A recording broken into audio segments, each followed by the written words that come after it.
Koreans pay for more than half their purchases using credit cards.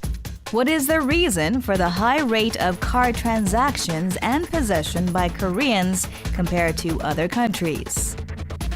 The official signing of the Korea-New Zealand Free Trade Agreement took place on March 23rd. The current state of affairs and economic exchange between the two countries, and how the FTA will transform economic conditions in the two countries. Can you control a drone with only a glove? Korean researchers have succeeded in developing a fabric-based pressure sensor. What impact will it have on the advancement of wearable devices? Measure the air pollution level in real time and receive a tailored air care service by analyzing big data.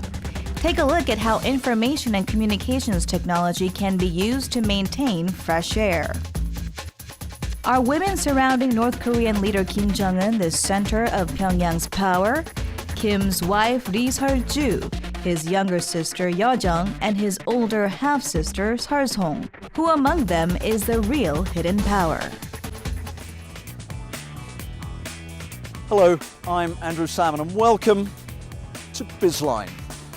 Now, a rich man's wallet used to be stuffed with cash, but today it's more likely to be credit cards.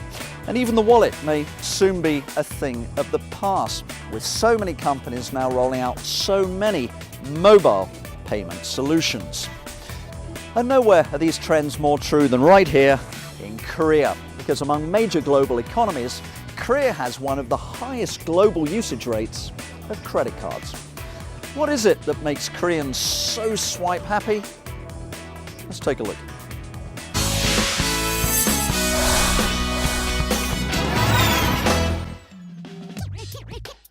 How do you make your payment after you buy something or eat at a restaurant? A large number of Koreans prefer to use their credit cards. Let's take a look at credit card usage in Korea, which has the highest rate of card usage among the world's major countries.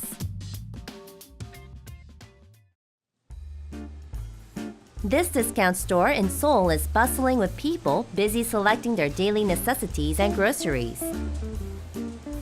Many of them have to pay a considerable sum as they have bought several days' worth of groceries. Observing them for a while, we can see that most of them are paying with their credit cards.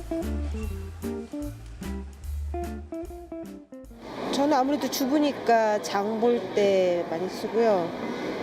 아니면 애들 문화센터라든가 그런 데 주로 쓰는 먹거리 쓰는 편이죠. 예.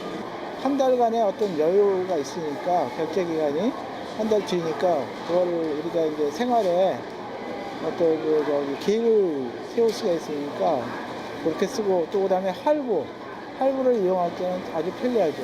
할인 받는 거 있어서 그런 거 포인트 쌓이면 포인트 이용해서 쓰기도 하고 그런 것 때문에 많이 쓰고 있어요.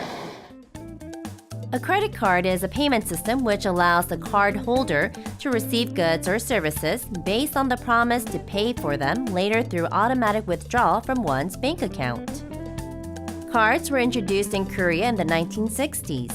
There are dozens of types of credit cards at the present time, including those issued by banks, conglomerates, department stores, business credit cards, and foreign brand cards. 80년대 후반이죠. 신용카드 법이 생기면서 결국은 활성화되기 시작을 합니다. 산업이 활성화되기 시작을 합니다. 그러다가 2000년대 들어서, 그러니까 90년대에 들어서는 정부가 아예 이제 이런 명분이었죠. 그 투명한 세수, 그리고 그다음 건전한 소비 문화를 좀 정착시키자라는 생각에서 신용카드 사용 확대 정책을 펼치게 됩니다.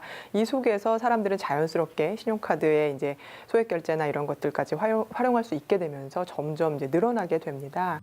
The majority of Koreans choose to use credit cards as their preferred method of payment. According to research by the Bank of Korea, 88.7% or 9 out of 10 Koreans own credit cards. According to a survey of 2,500 men and women around the country, 50.6% of payments were made with credit cards, followed by check and debit cards, cash, and bank transfers. If so much is purchased with credit cards, how many cards do Koreans carry in their wallets? According to research, Koreans have 1.9 cards and use 1.6 cards per person on average. They don't have a large number of cards but use them often. Among the world's major countries, Korea has the highest rate of credit card usage, followed by Canada, the United States, and Australia. 한국인 성인 중에서 89%가 이제 신용카드를 보유하고 있는 반면에 이제 뭐 미국이나 캐나다 같은 경우에는 한 70% 정도가 차지하고 있습니다. 그리고 여러 가지 지급 수단 중에서 한국인들은 신용카드를 한 34% 정도를 사용하고 있는데 이 수준은 이제 다른 나라하고 비교해서 거의 가장 높은 수준이라고 볼 수 있습니다. What's the reason for the frequent use of credit cards? Experts attribute the reason to convenience and benefits such as credit card points. 소비자 입장에서는 일시적으로 돈이 모자랄 때, 그 유동성 확보가 어려울 때 신용만으로 그 재정을 움직일 수 있다라는 이득이 있잖아요. 아주 쉽게는 지금 당장 돈이 없어도 목돈을 고가의 무엇을 할부로 구입을 할 수 있다던가 이런 피부에 닿는 이점들이 있기 때문에 신용카드를 많이 사용하고 있는 것 같습니다. Last year, Koreans paid $1.4 billion in credit cards on an average day. The amount has been gradually increasing. With the recent increase in the number of overseas travelers, more Koreans have been using credit cards abroad. Mobile card payments have also been growing due to the widespread use of smartphones. We visited a working mom in Suwon. She has frequently used her credit card to pay for groceries and daycare. But recently, she has begun using her card to make direct purchases from overseas e-commerce sites. 아이들 의류를 많이 구입하는 데 직구 사이트를 이용을 하는 편이고요. 그래서 그때마다 이제 해외 이용 가능한 신용카드를 활용 많이 해요. 그리고 이제 주로 모바일 사이트 들어가면 신용카드에 따른 그런 할인폭이 있거든요. 5% 할인, 7% 할인 그런 거 사다 보면은 이제 장기 무이자 할부 혜택이 있어서 그런 면에 있어서는 현금 결제보다는 훨씬 더 편리하고 좋은 것 같아요. The use of credit cards is expected to grow even more as card companies expand their services and make advances in their transaction systems. 지불결제 시장의 패러다임이 변하고 있다는 거죠. 그러니까 그것만으로 신용카드 자체만으로 혼자 살아남는다기보다는 모바일과 융합한 핀테크와 그 핀테크가 어디까지 역할을 할 수 있을 것인가 거기에 좀 주목해야 된다고 생각을 합니다. 물론 아직은 전용 단말기도 없고요. 그리고 실물의 신용카드를 같이 가지고 다녀야 되는 번거로움이 있거든요. 하지만 핀테크로 가야 하는 건 맞는 것이고 그 과도기 시장 지금 과도기에 있는 거라고 생각을 해요. 그렇기 때문에 그 모바일 융합과의 그 핀테크 기술이 어디까지 이 신용카드 시장과 어울려질 수 있을 것인가 거기에 이 신용카드 시장 산업이나 이런 것에 전망이 달려 있다고 생각을 합니다.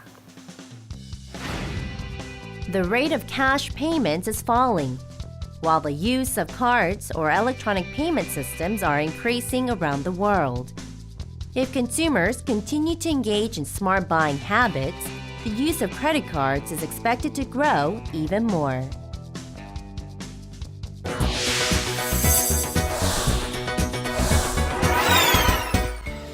Korea has just signed its 14th FTA, or Free Trade Agreement. The partner this time is New Zealand. So what benefits might the economies and the consumers in both countries expect in the months and years to come?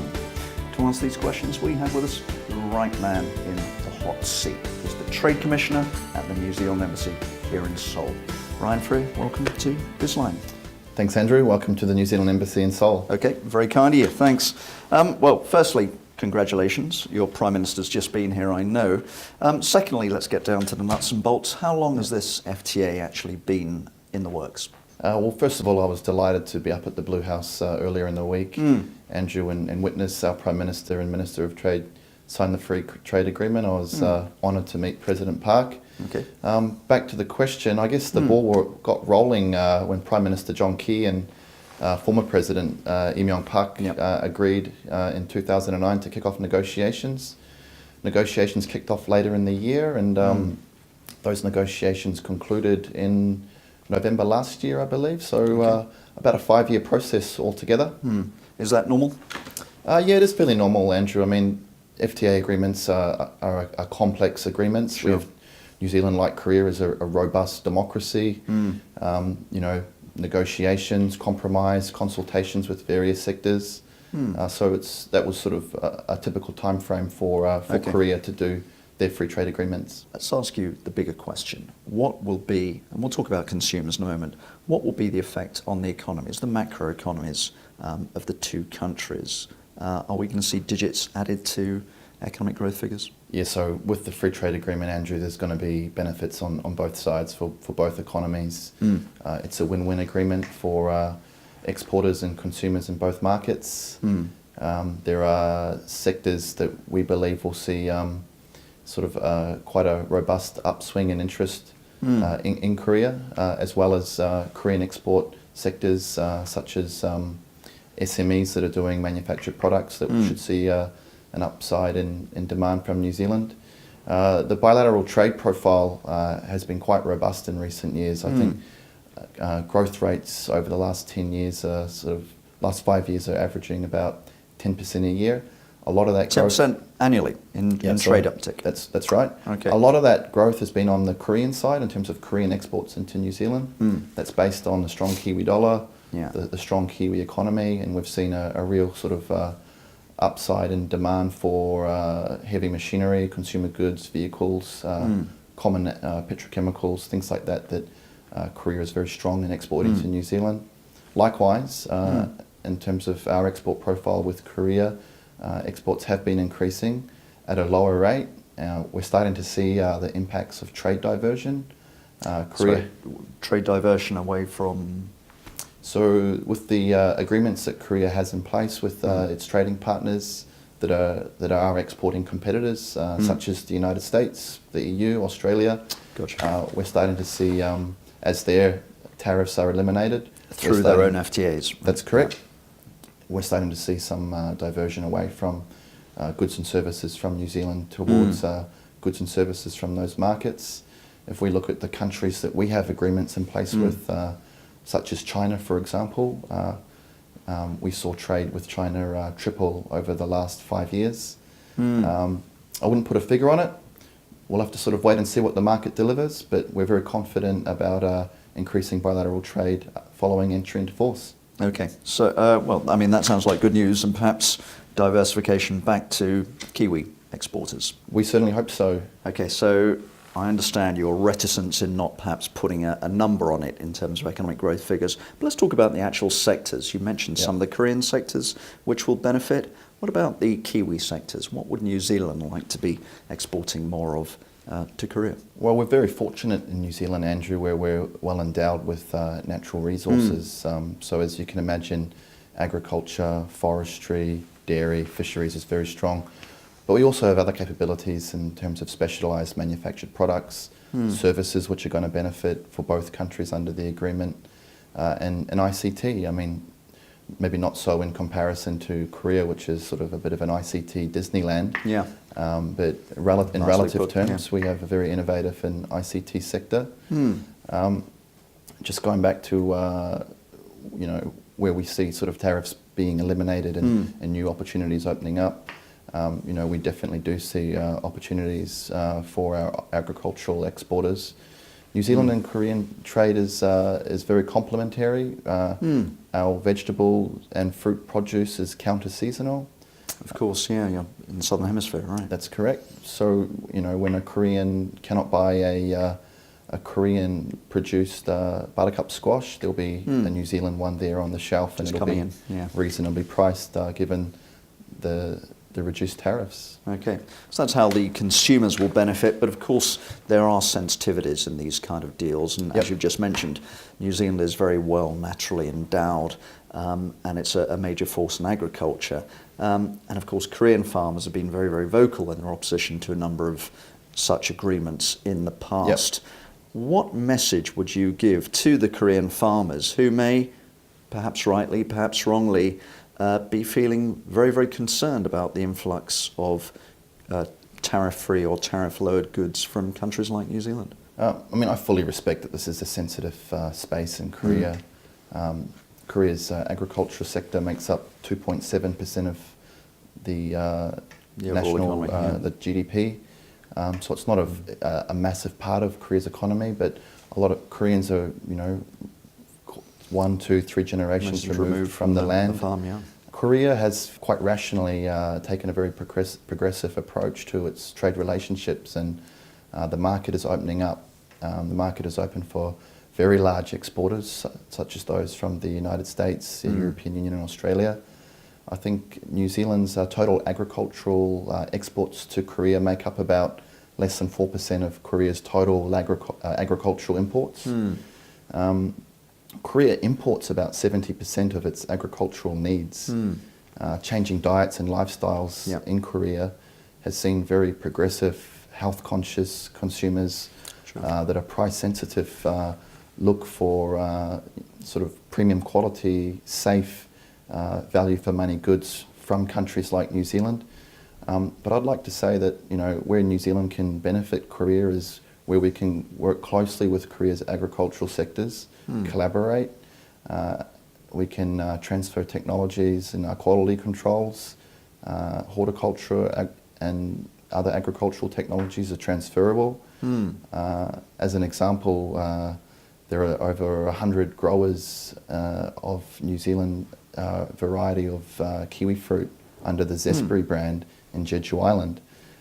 So when New Zealand's not able to supply the market in the off-season, there's New Zealand varieties being grown in Jeju, supplied to the market, and those growers are now exporting to other markets like Japan and Taiwan. And certainly, Andrew, we believe there are opportunities for collaboration. Written into the agreement is a chapter on collaboration in fisheries, agriculture, forestry, and very shortly we'll begin a joint study on where these opportunities are, and I believe they'll come out of areas like buttercup squash is an example I've already mentioned. We had a big announcement last week with New Zealand's deer industry, working closely with the Korea Ginseng Corporation on research. So the overall picture is a bright one, and I believe collaboration is key, and Korea's agricultural sector is progressing. It's becoming more progressive, and New Zealand is a country well positioned to support the sector's development here.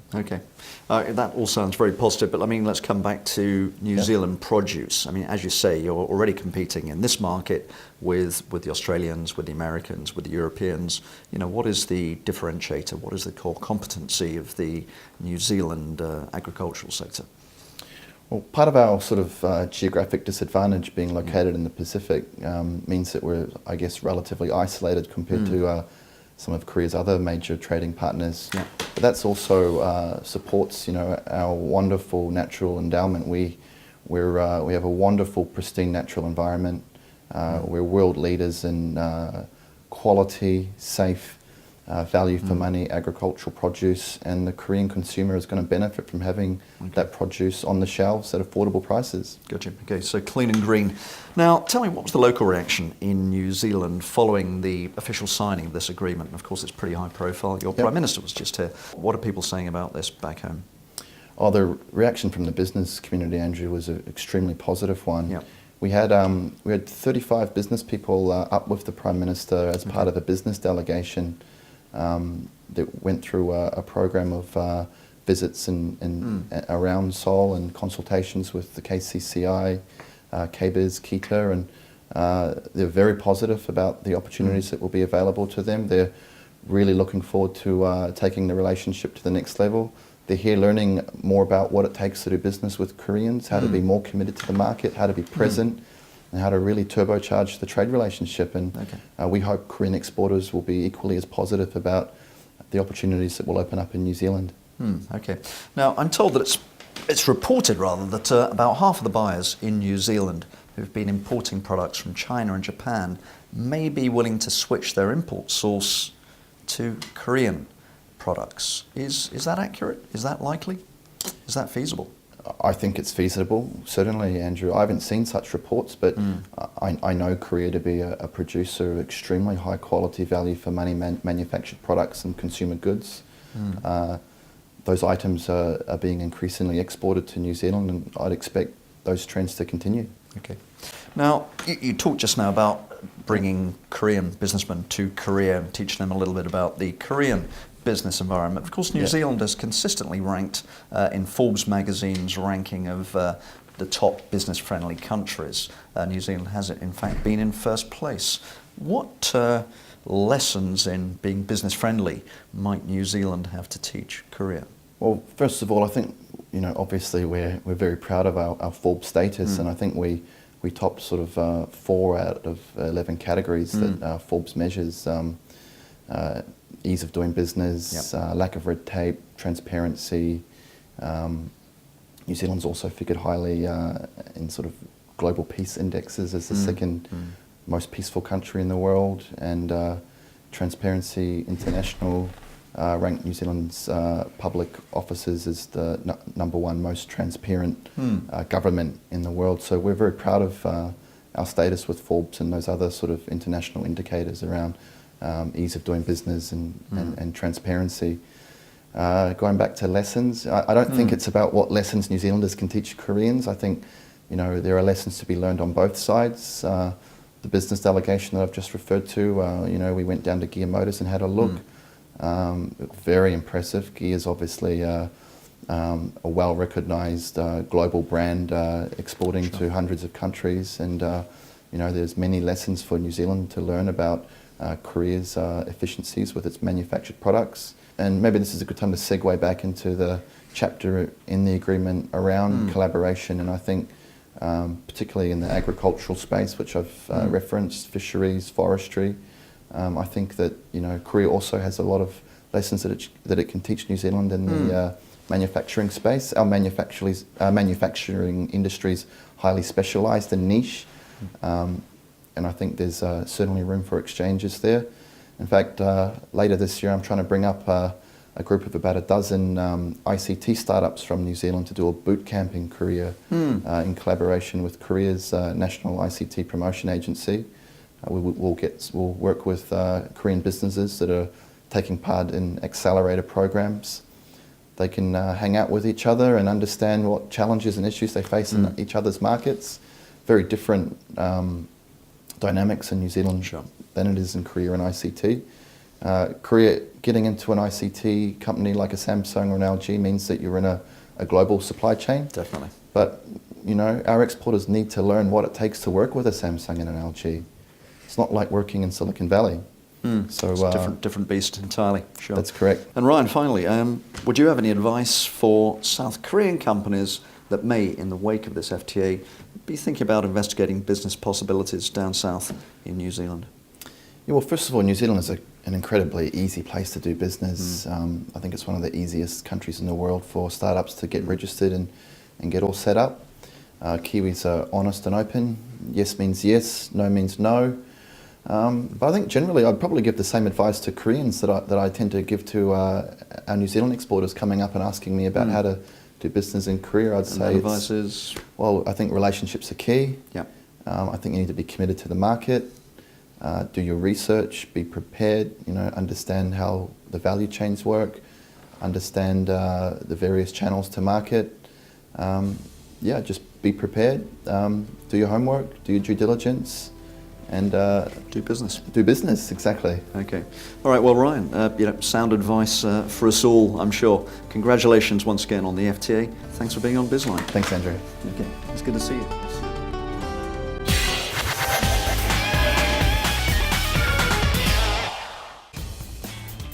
Gadget makers worldwide see wearable devices as the next big thing. The problem is, these devices need to be made of fabric. And this is where Korean researchers are bringing the concept to life. They've created a smart fabric, combining nanosilver particles with pressure sensors.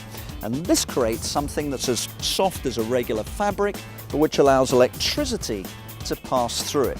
So, let's try on this fabric of the future. Wearable remains as the buzzword in the IT sector this year. Smartwatches and smart eyewear have paved the way for an infinite wearable market. The industry is competing to make smart devices more ubiquitous, wearable on any part of the body.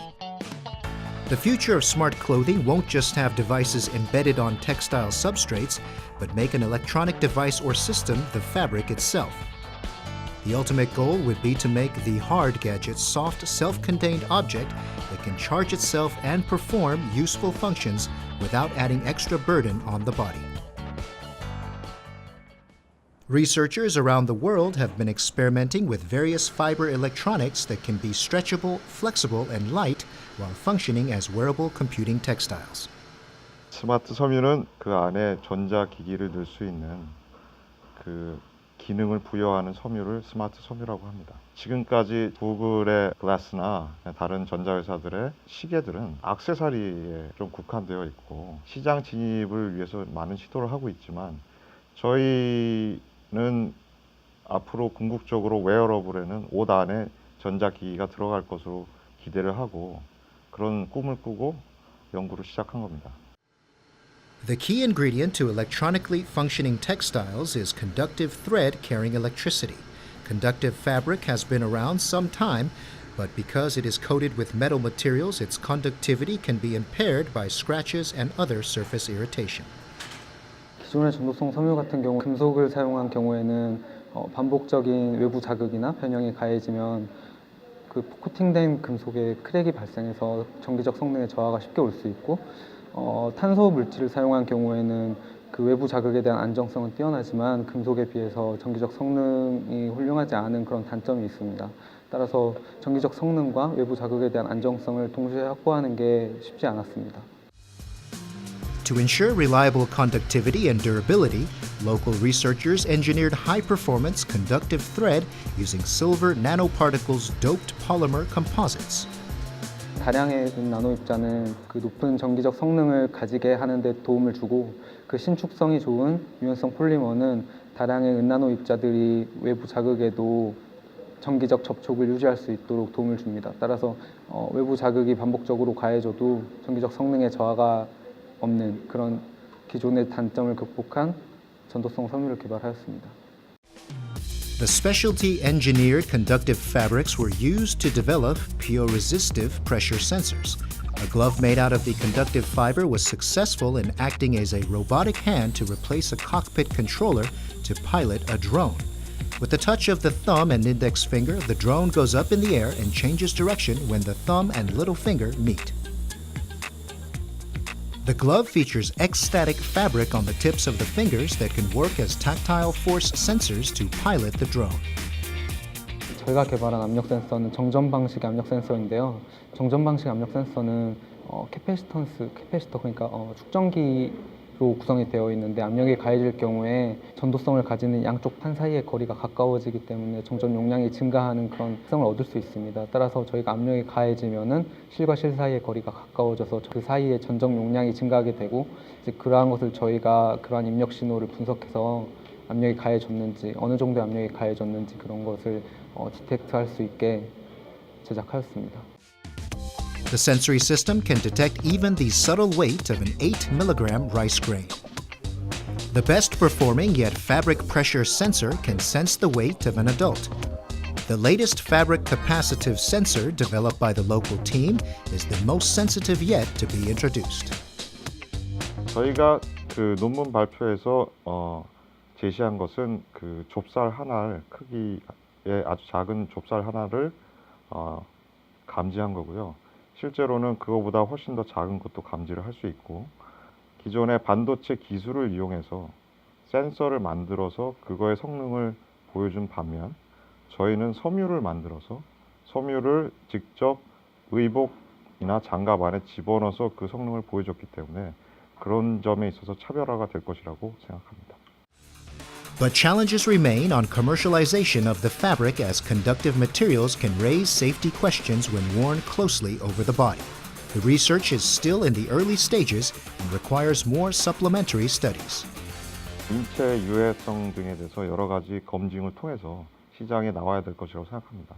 하지만 저희가 그 전선과 같이 피복 형태로 다 보호를 한 상태로 실이 완성이 되는 거기 때문에 인체에 직접적인 영향은 없을 것이라고 저희는 기대하고 있습니다.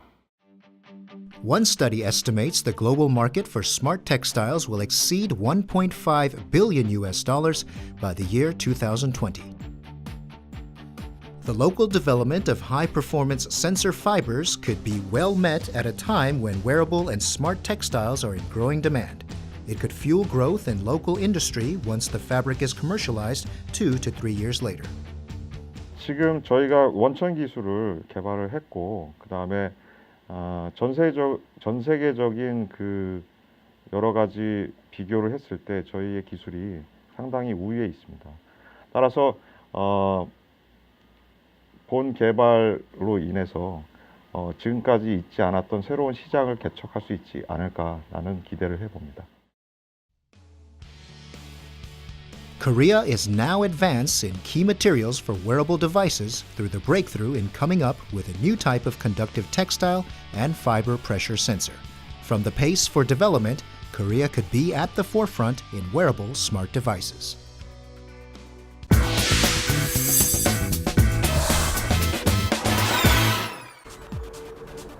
Yellow dust blown across the West Sea from China customarily cloaked the Korean peninsula every spring. But more recently, this windborne pollution has become a year-round phenomenon. Given this, it's absolutely critical for us to check our air quality for micropollutants and ensure that our indoor air at least is as clean as possible. Fortunately, a range of ICT solutions are now coming online which do exactly that. The advent of spring has brought unwelcome visitors to Korea. They are, of course, yellow dust and micropollutants. As more people have realized the importance of clean and fresh air, the latest information and communications technology allows users to measure air quality and to maintain clean air. The skies become hazier as the temperature climbs. Korea has been in a constant state of near emergency these days due to yellow dust and fine dust. Warmer weather has returned at last, ushering more people to go outdoors or on short trips this spring. But many people are wearing masks due to pollution. A housewife busies herself to prepare for an outing with her child. It is a portable air quality measurement device. The instrument automatically measures air quality indicators like fine dust and carbon dioxide every 15 seconds and gives the results in 5 grades. 미세먼지가 농도가 좀 높은 것 같아가지고 애기가 감기가 걸리면 항상 비염이 오는데 요즘 감기 기운도 있고 해가지고 마스크를 씌워고 나오는 거죠. Air quality measurement devices have become a necessity for outings these days because it allows anyone with a smartphone to check both indoor and outdoor air quality. 작으니까 휴대하기도 편하고 바로바로 눈으로 확인할 수 있으니까 그런 게 참 좋은 것 같아요. This is a kindergarten in Gyeonggi-do province. Many parents are concerned over the quality of indoor air as their children spend a considerable time inside. 아이들이 많이 활동을 하면서 지내는 공간이다 보니까 환기시키는 부분이라든지 미세먼지라든지 이런 부분을 많이 신경을 쓰고 있고. But there's less to worry about these days because parents and teachers can now check air quality indicators like the amount of fine dust, humidity, and volatile organic compounds by smartphone and computers in real time. This is because the air quality measurement device in each classroom is linked to smartphones and computers by wireless communication. If the air quality goes below a preset threshold, a push notification is sent to the user's smartphone. Teachers can then take the appropriate measures. Another advantage of this system is that many people can simultaneously share the information on their smartphones regardless of where they are. 선생님들이 교실에서 아이들과 지내다 보면 가끔 환기를 하거나 이런 시간들을 놓칠 수가 있는데 시스템이 설치가 되면서 수시로 확인을 하면서 적절한 때에 환기를 해주고 그래서 바깥 공기와 실내 공기를 비슷하게 유지하면서 아이들이 쾌적하게 지낼 수 있도록 하는 데 많이 도움이 되고 있어요. According to the World Health Organization in 2014, about 4.3 million people around the world die each year due to indoor pollution. As the amount of time spent indoors has increased, it has become extremely important to maintain indoor air clean and fresh. To maintain indoor air clean, it is important to measure air quality in real time. As a result, technology companies have begun incorporating Internet of Things, or IoT technology, to measure air quality. 스테이션 안에 6개의 센서가 실내 환경 정보를 측정하고 와이파이 연결을 통해서 측정값을 서버로 전송합니다. 사용자는 모바일 앱을 통해서 언제 어디서나 개인의 정보를 확인하실 수 있습니다. Sensors attached to the measurement device check the levels of fine dust, temperature, humidity, carbon dioxide, noise, and volatile organic compounds in real time. In places where there's no Wi-Fi or internet connection, users can check the results on their mobile devices or computer by Bluetooth. On days when yellow dust or fine dust threaten the air outside, it's hard to tell if it would be better to ventilate the room, and if so, when it would be a good time. Because it is possible to measure air quality in real time, users may compare the quality of indoor and outdoor air right away to determine the appropriate time for ventilation. The device also provides 30-day data of 24-hour, minute-by-minute measurements of air quality. By analyzing this data, users may find out when indoor air quality is usually at its worst. 적절한 온도를 유지하여 에너지 절감 효과가 있습니다. 미세먼지로부터 폐와 호흡기 관련 질병을 예방하고 또한 층간소음 분쟁의 참고 자료로 사용하실 수 있겠습니다. Recently, maintaining fresh air has been a focus of attention in the home IoT market as well. At the Mobile World Congress held in Barcelona in March, Korean mobile carrier KT exhibited a tailored air care service in cooperation with home appliance maker Geun-hye. The two companies incorporated an IoT network, platform, and big data technology to air purifiers. The resulting device is able to detect a surge in the level of fine dust and goes into work to maintain clean air. ICT is not only used to measure the quality of air, but also to control and maintain clean air. 미래에는 더 조밀한 격자 간격을 이용한 일기보 가능해지고 이렇게 생산된 예보들이 ICT 기술을 이용해서 또 전달하는 방법이 더 발달할 것입니다.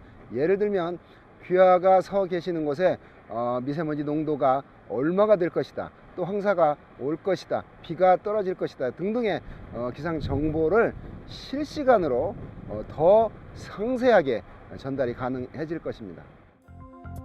Concerns about pollution isn't a problem just for Korea, but the world.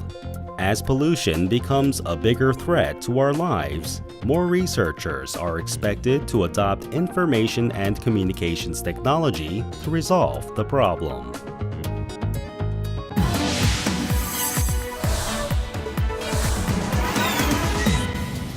Behind every great man is a great woman, or so the saying goes. This is probably equally true for less than great men as well. And in North Korea, there are believed to be 3 women bolstering the power of North Korea's leader, Kim Jong-un. They are his wife and First Lady, Ri Sol-ju, his younger sister, Yo-jong, and his elder half-sister, Sol-song. But it's far from clear what role these 3 women actually played. So we probe the power behind the throne and ask, do these women truly represent girl power in North Korea? The whereabouts of Kim Geun-hye, the aunt of North Korean leader Kim Jong-un, who used to be the most powerful woman in Pyongyang while her brother Kim Jong-il was at the helm, is still unknown. 3 women have stepped into the limelight as candidates to take up the role of Queen Bee, pulling the strings behind the scene in Pyongyang. Who are they? Let's find out. A female power triangle has been established around North Korea's leader Kim Jong-un. They are his younger sister Kim Yo-jong, half-sister Kim Seol-song, and his wife Lee Seol-ju. 권력자인 김정은의 입장에서 보면 내 권력을 가져갈지도 모르는 남자 형제들보다는 그럴 위험성이 없는데 내가 그래도 믿고 속마음까지 얘기할 수 있는 사람들은 여자 형제들인 거죠. There is one young female who is regularly noted among the company that keeps to the side of Kim Jong-un in public events and his inspection trips, including army units. She is current North Korean ruler Kim Jong-un's little sister, Yo-jong. She was seen in one outing accompanying the supreme leader alone. 조선노동당 중앙위원회 부부장 김요정 동지가 동행했습니다. Kim Yo-jong's official title was revealed in November of last year. The state news agency KCNA referred to her as a vice director of a department within the powerful Central Committee of the Workers' Party, a post as senior as vice ministerial level in South Korea. Given the fact that the cited figures are members of the party's propaganda and agitation department, she is presumed to be part of the power behind the propaganda apparatus. 과거에 이제 김정일도 당 선동부의 그 지도원으로 시작을 해서 나중에 당 조직부로 이제 갔듯이 아마 이제 김여정이 아마 그 김정은에 대한 부상 숭배의 어떤 그런 작업이나 또 이제 김정은의 모든 행사 관리 이런 것들은 누구한테 맡길 수가 쉽지가 않죠. She is still relatively young, believed to be age 27. Yet she has fast risen in the inner circle of North Korea's young leader, already having control and say over who gets access to her brother. 김여정의 권력은 현재 2호 동지, 즉 1호가 김정은이라면 2호는 김여정이다. 이 정도로 상당히 상승돼 있다 이렇게 볼 수 있는데 가장 지근해서 김정은을 보좌하다 보니까 모든 문고리 권력, 결제 권력, 검토 권력을 다 김여정이 집중하고 있다 이렇게 볼 수 있습니다. Before Yo-jong surfaced, the female power from the Baekdu bloodline in the 3rd generation had been Kim Seol-song, eldest daughter of Kim Jong-il. Kim, who is 40, had been born from Kim Jong-il's second wife, Kim Young-suk. She previously played the role of Yo-jong in the propaganda department, in charge of managing schedule and public image for her father. 이 김설송이라는 딸을 굉장히 아꼈던 건 확실한 것 같아요. 그리고 이 김설송이라는 사람이 굉장히 똑똑한 사람인 것도 아마 확실한 것 같습니다. 그러니까 김일성 종합대학을 다녔고 다닐 때도 성적이 굉장히 좋았고 공부도 굉장히 잘하고 능력 있는 여자인 건 확실하고요. 그리고 뭐 드러나지는 않았지만 아버지 옆에서 뭐 한 20년 정도 아버지를 따라다니면서 수행을 하는 그러니까 이 사람이 서기 실장을 하면서 이제 사람들을 만나게 하고 뭐 일정을 잡고 이런 걸 다 했으니까 Some even assume Kim Seol-song is the chief of North Korea's cyber warfare cell that runs one of the world's most sophisticated groups of computer experts and hackers. But Kim Seol-song, as a half-sister, cannot assume real power in the Kim Jong-un regime.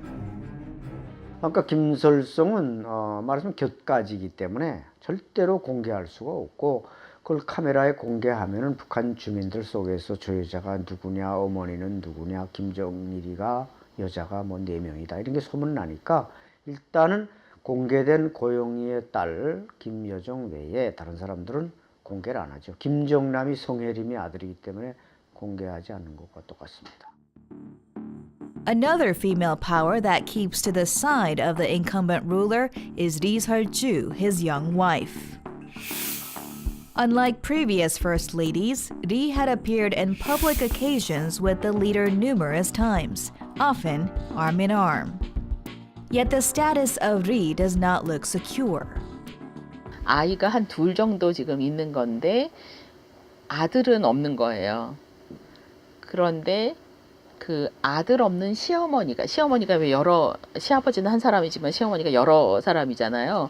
그 중에서 아들이 없는 시어머니는 어떤 운명에 처했는지, 또 아들이 있다고 하더라도 그 아들이 권력을 차지하지 못하면 어떻게 되는지, 이거를 지금 이설주가 모를 리가 없어요. From the current status quo, while Kim Seol-song is kept away from public eye, Ri runs the household and Kim Yo-jung manages outside affairs of Kim Jong-un. But the role may not be permanent. 현재 이설주는 이제 공개된 국모이니까 이제 그만한 이치가 있겠지만, 이거는 이제 김정은의 어떤 관심도에 따라서 이설주의 위치는 상당한 이제 변화가 클 것이다. 하지만 김여정이는 뭐 자기 동생이기 때문에 그 뭐 싫든 좋든 자기 동생 혈육이기 때문에 그 여자는 이제 과거의 김경희처럼 죽을 때까지 그 오빠로부터의 어떤 사랑과 신뢰를 받을 수밖에 없는, 그러니까 약간 좀 김여정과 이설주는 약간 좀 다른 위치인 거죠. With 3 women in the inner circle, the question is, who will become the next Kim Geun-hye like shadow ruler? 김정일이가 그런 말을 했어요. 이 김경희는 나하고 똑같이 대하라. 그러니까 김경희가 말한다는 것은 김정일이하고 말하고 똑같은 거죠. 그래서 그만큼 이제 김경희의 상징적인 권력이 워낙 컸기 때문에 김경희와 비교해 봐도 김여정은 과거의 김경희보다 훨씬 더 높은 직위에 있기도 하고, 또 이제 그 권력의 불안정한 때에 또 가장 믿을 수 있는 혈육이기 때문에 아마 이제 김경희 이상으로 권력을 아마 누리지 않을까, 그런 생각이 듭니다. While the young ruler Kim Jong-un builds his power base, the women around him have also been flexing their muscles in the elite inner circle. The story of the female power triangle in Pyongyang is only just at the beginning. And that's all we have time for on Bizline this week. But do join us again next week for a totally new look show. We'll be analysing all the upcoming trends in the ICT, finance and consumer sectors. We'll be meeting some of Korea's most promising startups, and we'll even be analysing some of the rumours that are constantly buzzing around the economy. So do join us then for the New Look show, but that's all for now. I'm Andrew Salmon. This was Bizline. Thank you for watching. Goodbye.